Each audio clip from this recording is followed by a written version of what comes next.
Hello everybody and welcome to the Training Journal webinar. We are really glad to have you with us today. I'm your host, Jo Cook, and I'm the Deputy Editor of Training Journal. We're going to have a conversation all about our awards. We've got the chat window as always. We've got Q&A for questions. You can jump on #TJWow if you want to pick up anything on Twitter or share it later on. And as always, our sessions are recorded and publicly available on trainingjournal.com and on our YouTube channel. Now let's jump into finding out who our speakers are, because what we're focusing on here is really how to maximise your chances of success in the TJ Awards 2019, and who better to have with us than the panel we have today. We have Hesketh Endon, Chris Robinson and Joe Tidman, and they're going to be sharing their discussions. This is a recorded panel discussion and we're looking forward to finding out a little bit more from them, and let's do that by bringing their video onto the screen so that we can have a bit of an introduction to them all. Thank you very much guys, and find out a little bit more about them and then some and how they're related or associated with the TJ Awards. So Joe, let's start with you. Let's get you unmuted. Tell us a little bit about who you are, what you do, and just how are you associated with the TJ Awards?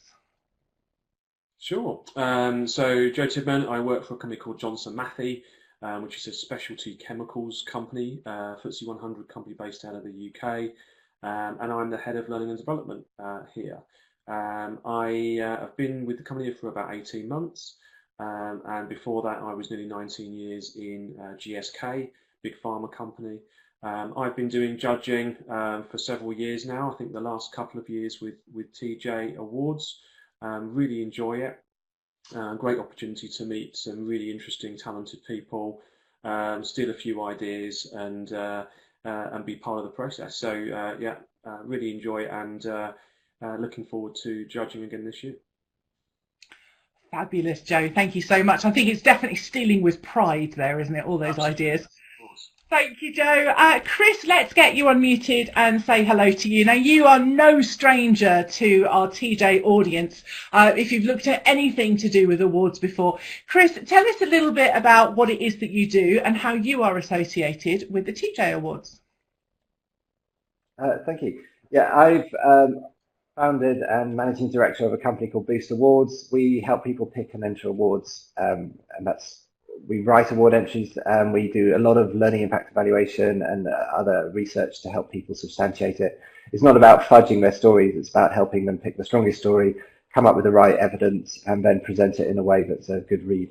For the judges, we've written thousands of entries. We've been around as long as the TJ Awards, and I've been closely connected with it since the very, very first, 2006. The award ceremony was my birthday. Within a month of Boost being founded, the company I worked for and was closing off my connections with was the overall winner in the first TJ Awards. And so, yeah, got place in my heart. We're one of the most popular awards in the calendar for us. There's 20 of us. We write award entries all the time. TJ Awards gets loads of bookings. It's the most popular training award in our calendar, and we recommend it strongly to everyone. I'm a big fan because our customers love it. Fantastic. Thank you, Chris. That's the end of our video. We don't need to say anything more today. Thank you very much for that, Chris. And lastly, let's come to Hesketh. Hesketh, let's get you unmuted and tell us who you are, what you do, and how you're associated with the TJ Awards.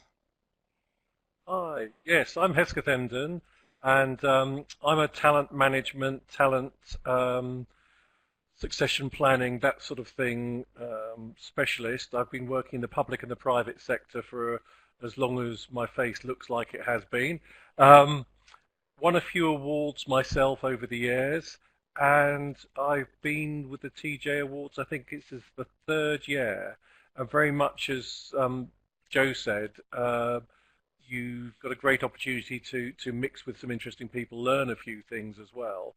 And it's always good to get sort of close and dirty to what organisations are doing.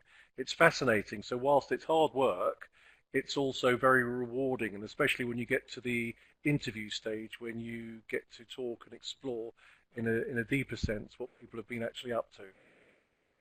And Hesk, tell us a bit more about why it's rewarding speaking to people when they've gone past the submission and the shortlist and actually got to the interview stage. What do you find rewarding about that?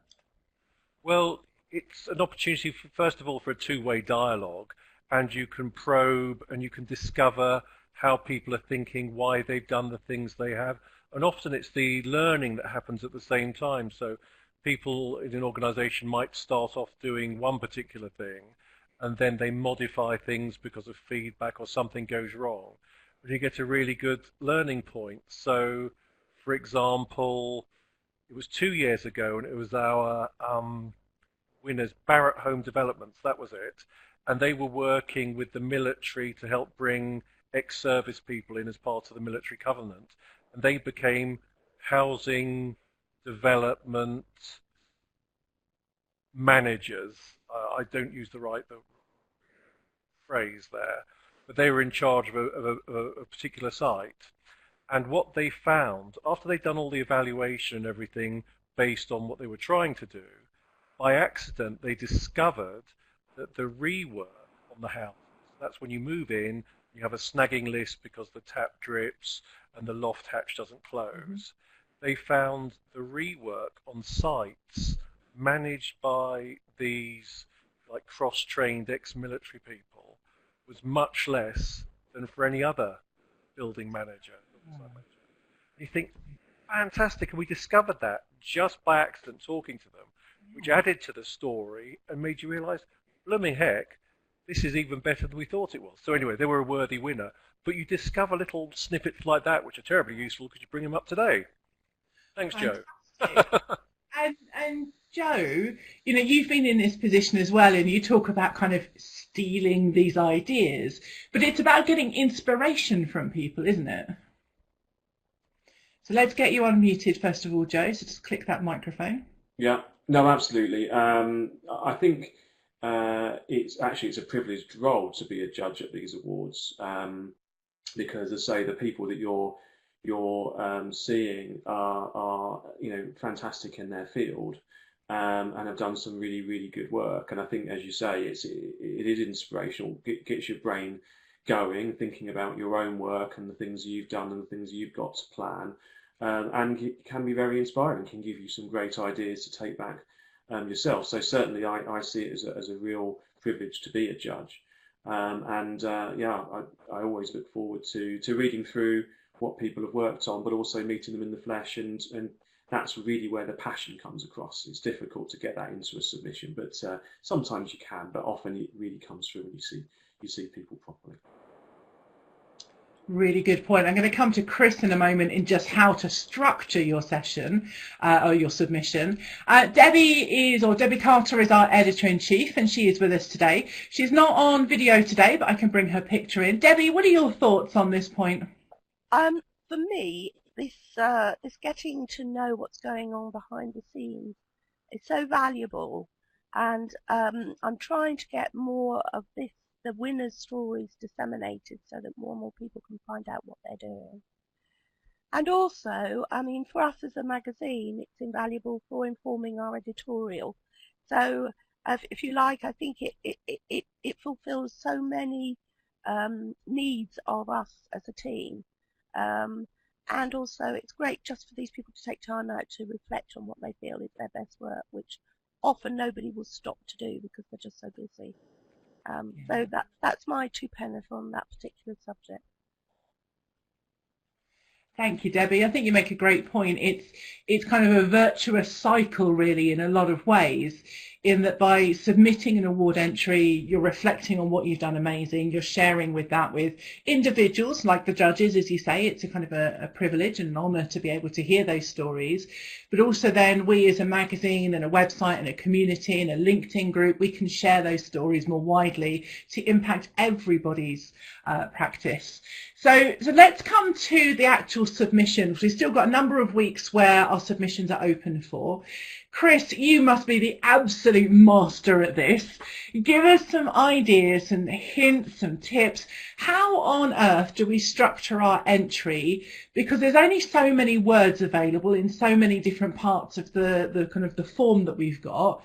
We need to show people what the problem was and what the solution was and get the value across. And like Joe says, it can be challenging to do that with the passion and energy that we can in a face-to-face environment and discussion. What on earth can we do, Chris? Okay, well, the TJ Awards form has shrunk, and now is particularly small. And also, all of the opportunities to insert images and photographs and diagrams and graphs have been taken away, which forces people to apply their greatest skills in being learning and development professionals, which is brevity and getting to the point quickly and being able to pick the most salient points and not diluting it in a quagmire of drivel. So what you need to do, you've got sections which are 300 words, 350 words, and that you will spend more time paraphrasing than probably writing content. But the key thing to do is tell a story. And so, yes, you have to tell a story within the constraints of the entry form, but the entry form is fine. It asks for the background, it asks for your solution, and it asks for the results, which does lend itself neatly to telling a story. So find a way to structure your entry. So I do the headings first. Make sure that your headings force you to apply all the criteria and all the sections within the entry form. So you do answer the questions. You are going to help a judge's market. But then once you've structured your entry, tell a story, tell it from the heart. You will, as rightly pointed out a moment ago, you will have a chance to tell it face to face and add colour, add conviction, add passion. But you still need to have that passion and conviction in this written entry, because if you don't do a good job, you're not going to get through to the second stage to do it face to face. So tell a story, get a nice balance of bullet points and narrative, which is never easy to get the balance right. But even if it's with this sort of 1,000-odd words, sort of 50-50 balance of storytelling and bullet points is about right. Try and avoid to get dragged into detail. In the results and objective sessions, try and keep it in the big picture. So yes, have your tactical adoption, completion rates, reaction scores, they learn stuff, they pass the test, all this low-level stuff should go in there, quality control. But what we really want to hear in the introduction is the scale of your challenge, how important it is, how aligned it is to the big picture, big measures, big visions within the business. And then end, so you start at the very beginning in the big picture, and then you end with, and make sure that it's symmetrical. Whatever you set out was a problem has been fixed. Whatever was an objective has been met. And you can draw it as a V shape. So you start in the very big picture, the society, the marketplace, then you go down to the business, then you go down to the learning needs, and then the execution, then it was delivered on time or budget, and then you go back up in the reverse direction. So hopefully you'll end with a big societal message like you saved 200 orphans from drowning, or something similar. And you've got something big, you managed to turn around the profitability of the business, and at the same time you save the global economy. Well, no mean feat there. Thank you, Chris. I'll remember that next time I'm putting my training interventions together. Yes, absolutely. And no supporting images, which I strongly disapprove of. And next year, you need to allow an upload of a PDF. Just saying. That has been noted. That has been noted, Chris. Thank you. So it really is about brevity. It really is. I like that point about 50-50, tell a story, bullet points to get that information through. Joe, let's come to you. What are some of the common mistakes you see? Because as a judge, you read all these entries. So it could be 5, it could be 25 that you have to read. And that's probably a very good reason for it for being a smaller, shorter kind of application. What is it that you see as some of the mistakes or some of the where you read it and you're just like, what are you trying to tell me? I can't even possibly shortlist you because there's nothing of substance here. What can we do to avoid those issues? Yeah, I think Chris made some very good points. I couldn't have said it better. And as you say, he's the man when it comes to how to construct these. I think in a way it's many of the opposite points. So I think I've read several where it's quite a rambling story, and it's almost as if the person sort of run out of room at the end. And what you get then is and such person really liked it. So there's a real risk that I think as a learning professional who's writing passionately about the thing that they're most proud of, you lose perspective on actually who's reading this, for what purpose are you writing it, and you're writing about your thing rather than thinking about what am I trying to actually achieve here, what's the judge looking for. So I think it's striking that balance. What I would say is none of the judges are expecting a perfect total answer in every submission. What we're looking for is enough there to give us confidence that this is has a real chance, and for us to say, yes, we think collectively this is some people that we'd like to see in the room and hear more about it. So can we get hooked into the story? So I think, yes, I think that some of the issues are also around, not giving us measures of success, not giving us impact. So on a few occasions, I've seen what sounds like a really fantastic activity, but it hasn't really yet even had enough time to flow through into the organisation. So there's, we're waiting on some data back, or we haven't yet seen that, or we'll measure that next year. And in some cases, it's just the wrong timing. So think about, have you done enough? Have you demonstrated real success in the business? Can you see the problem flowing through to the end result? And if not, question, is this the right time for you to submit, even if you've done something brilliantly?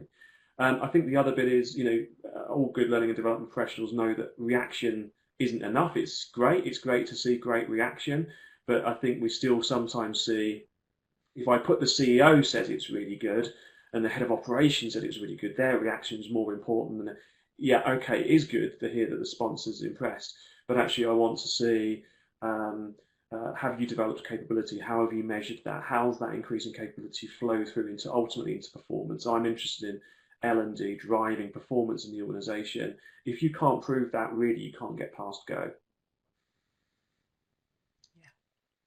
Love that, Joe. Thank you. And I was about to bring up, is it just about bums on seats? Because certainly when I was judging, I saw lots of bums on seats, and I'm basically completely ignoring that.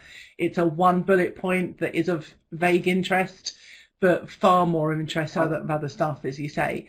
Thank you, Joe. No, sorry, go ahead, Joe. Thought. It's just, I think that people worry as well that if they don't work for a big organisation, or they're not got lots of they've not trained hundreds of people, somehow that's of lesser importance. And what I would say is it's not. So we've seen some fantastic pieces of work with relatively small people, but actually small numbers of people, but actually because of the size of the organisation or the way in which it's been targeted, that the needs have been thoroughly understood, it's a very, very impactful learning experience. So it's not about volume, it's not about numbers of people put through, as sort of interesting sometimes as those stories are. It's about the quality of what's been done, and can you link that back to business performance. Brilliant. Thank you, Joe. And Hesk, let's come to that point, because a lot of people will worry about, well, we didn't have the budget for an all singing, all dancing, amazing tech solution or LMS or video. But it's not just about budget in the award entries, is it? To continue on the themes of my colleagues, I think it is about impact. It's really about understanding what the organisation challenges are and doing something about it. And even before that, linking things through to the business strategy. Because if there isn't something to do, you shouldn't be doing anything. There's always something to do, of course, but it's the right thing. So if you can link it to that, going actually to the award submission, although you've cut down the words a lot, setting the scene for us judges is really useful. And it might only be 2 sentences, which really helps us understand. So things like, this organisation merged with this organisation 2 years ago, and there was a cultural mismatch, which meant that we weren't performing as well as we should have been, and therefore we needed to tackle something. That's really useful. Takes up 1 long sentence, but enables the judges to start. If we're spending our time struggling, that's a nuisance. And then how much money do you spend? Well, I've done a lot of work with charities, and there's very little money. In fact, I've worked in a charity where I've had no budget. And it's surprising how you can focus your mind with no budget, because you don't have to decide whether 50 grand's better than 75 grand. You don't have any money to spend. So being creative is really good. We judges love that. And to repeat something I've repeated once or twice before, but it sticks in my mind tremendously, was the launch of an LMS. One particular charity couldn't afford a big rah-rah splash with all the staff around the country. They sent everybody a postcard with the information about all the exciting stuff and a tea bag. The idea being, make yourself a cup of tea, sit down, explore the LMS, and off you go. And that was tremendous. So again, sad that I don't remember who it is, so I'm going to have to get someone to tell me who it was. But that was fantastic. Now, the fact that you're a farmer or in oil or in banking and you can spend 100 grand on a couple of weekends away doesn't stack up against the tea bag, I can assure you. Well, we are British after all. Tea bags for the win. Excellent. Let me ask you one more quick question here, Hesk, because people can submit their entry in actually up to 3 categories in our awards. How do I know which category or which 2 or 3 categories? And does my award submission have to be different for those categories, do you think? I think certainly as a category, when I get to see a submission, that's what I get to see. I don't know where else the award's gone, but as some coming at it slightly differently, I would say think about what fantastic stuff you've been doing. Maybe tell a bit of a story, a beginning, a middle, and end, what the problem was, what we did, and why we made a difference. Just at that very, very top level, and then think, is there a category that really suits this? And if you're lucky enough to have 2 or 3, then submit them. But I would suggest you might want to tweak the introduction to make it fit. So you might have the most fantastic customer service training, which I think is one of the categories this year, customer service. But equally, it might tick the box for something else, and I can't think of a category because I'm on the spot now. But sorry, Technology, maybe. Technology, yes, you use technology maybe. at the same time. In which case, the setting the scene for that submission will want to be different. Maybe the metrics at the end and why you made a difference, they wouldn't be. So don't be stupid and just think I'm going to put in 3 times because it still needs to hit the spot. So 1 good one is better than 3 poor ones. Yeah, absolutely. Thank you, Hesk. And I've certainly seen that when I've worked across the different categories, and you see the same thing again and again. It's like you haven't updated anything about this. Chris, can you give us a few words of wisdom about kind of submitting in multiple categories? Because it's free to do that for TJ, and you can enter up to 3. Oh, Chris, let's get you unmuted. Debbie's just popped into the chat window. You also have to meet the criteria, as there are some differences across the categories. So there are inherently some differences there as well. Yeah, it's, what you've got to bear in mind is that with each category, you're going to have slightly different judges as well. So the entry form might look almost exactly the same, but the people judging it will have a different profile. Some categories are extremely open-ended. There's one for private sector, one for public sector, and one for not-for-profit sector. So that's a catch-all. You don't really have to tailor it much to do that. But bear in mind that the judges and those, from my experience in looking through judges' profiles, is that they tend to be much more from a sort of business performance, maybe a consultancy or an accounting firm. They tend to be much more about the rationale. Was this a good use of company money? Much more interested in ROI and a business alignment. If you go for something like a coaching category, so you could, for example, have a leadership development program that uses a lot of coaching and also is in the private sector. So you go for the coaching category, the leadership category, and the best commercial. Commercial actually means private sector in this context, doesn't mean sales training. and so you can find 3 really good fits. And as Hesketh says, you align it to the criteria. Each one has different things that the judge is looking for. Make sure you use those words and you make it absolutely clear with your headings and your story and your intonation that you're aligned to those criteria. But just think, this is a coaching category. The people reading it are going to be from a coaching background. They want to know why this is wow in terms of coaching, as well as seeing that it worked and that it was business aligned. The middle bit, the guts of your entry, they're very interested in that. Whereas with the commercial category, you can say, hey, it was unique because we used coaching to tackle this. Whereas the coaching one will be, this is how we used coaching in a unique way. So just bear in mind. And the second stage, when I've seen people do this and have a category in both, I've seen people send the coaching expert to the coaching presentation, but send more of the senior people and a witness who can testify to the business impact to the commercial category. So there's a lot, not just in terms of category selection and meeting the criteria, but also finding clever ways to meet what is probably the profile of judges that differs from one category to the next. That's really interesting. Thank you. I think the profile of judges probably is a bit overlooked, especially when it comes to the part where you're having the interview and the discussions.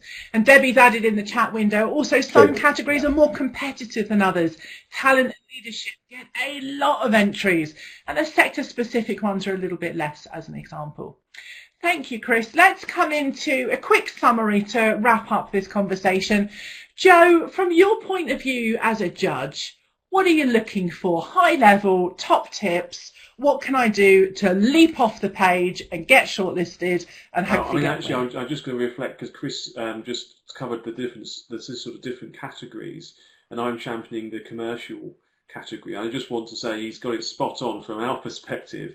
My fellow judges and I are very much, private sector background, and we are, if you will, we've been inducted over the years to think a certain way, I suspect, and I think really what we're interested in is understanding how this investment was worth the effort. So don't just come with something that looks really cool and exciting, is novel, if it's not done anything useful, because I will apply the same criteria as a judge as I would in my own organisation as a head of L&D. I will say, have you truly understood the needs of the organisation? Can you tell a story around this? Is there a narrative around this that's compelling and interesting and different, and isn't just, I set up an apprenticeship using a standard ILM course and I've rolled it out and everyone thought it was nice. It's got to be novel and interesting, or at least the story has to tell, has to be unique, and it has to be linked to that company. And there's been some fabulous pieces of work that I've seen that are very much aligned to the culture of that organisation, the needs of that organisation, big and small, novel and otherwise, using different amounts of money, that much more compelling to something standard. So I think has to be compelling and interesting. Has to be really much aligned to the organisation, has to demonstrate impact and benefit. I'm going to always say, so what? So you've done something really fabulous, very exciting, you've enjoyed it, but has it done anything really for the organisation? How can you prove that to me? And if you can fit that into the 1,000 words, then you're well in for a shot. Brilliant. Love it, Joe. Thank you. And I really remember in the sector that I judged, which was technology, a couple of years ago, one of the organisations that got shortlisted, and they came out, I think, bronze in the end. It wasn't a sexy industry. It wasn't lots of money. It wasn't a flashy kind of solution. It was actually quite boring and technical, if I'm honest with you. But what they showed was the impact. They showed the need. And that was what was really awesome, is that they'd done a huge amount of work about listening and understanding and putting in the right solution. Whereas there was another organisation who'd had something that was pretty flashy, pretty out there, looked kind of cool, and it was impressive. But from a learning point of view and organisation point of view, it didn't quite fit what we needed. And I was left with, and Whereas with the other one, it was just like, wow, you've done some serious work there. That's pretty cool. So thank you for that, Joe. And Hesk, let's finish off with you. As a judge, what are you looking for? What do you want to see to get from submission to shortlist to possible gold, silver or bronze? I think to the point, really setting the scene why you are doing what you are doing and that you have made the difference. It's got to be that it doesn't have to be big and flash. And I think to help the story somewhat, to build on what an HR manager, a friend of mine, said. He got caught in the lift. He was with a partnership firm, and the managing partner caught him in the lift and said, "What value have you added today?" And I tell you, when I heard that, I went white and cold, like he did at the time. And you think, well, actually, you should be able to answer that. So I would say for the TJ Awards, it's around, think about if the MD said to you, was it worth doing? What's the answer? And if you can answer that question, that's your award submission, and hopefully you're on the way to being a winner. Wonderful. Thank you so much, everybody. And Debbie, let's get some final words from you on this one. So let's get you unmuted, because you've been with the awards as long as they've been around. As far as I'm concerned, you are our awards queen. Debbie, what kind of advice can you give people for their submissions and support that they might need? It's only 3 questions, really. Now you've got to set your context, and I think that's really important. I think all the judges have said that here. Then you've got your section on implementation, and then your results, and make sure that you keep to those areas and don't wander off. It's very easy to start going off on a tangent, not really actually sticking to the question. So do that. I always make sure somebody outside your business reads it. It's very easy to submit something that makes perfect sense to you, but somebody else may say, gosh, I don't know what they're talking about here, because you've got a lot of company jargon, maybe. It's always worth having a go, even if you feel, well, is it ready yet? Because you just don't know who else you're up against in the category, and you might be surprised. And we can give feedback, so if people want to know how well they've done or not, then we can give some basic feedback based on the judges' remarks and scores that they do as they go through it online. So I would say I encourage people to enter, and I would try and enter more than one category if you can. I think most people can. You can usually do something that's specific to a topic and something sector specific without any real hard work. But for your own personal development, it's a great way of benchmarking what you do against your peers.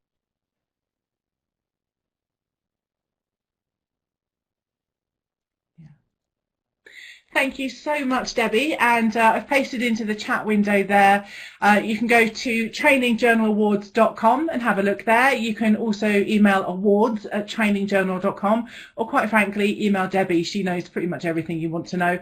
Chris is around if you need some support on that. We look forward to your submissions. We look forward to your interviews a little bit later on in the year in September. And mostly, we look forward to seeing you on the 3rd of December at the gala dinner.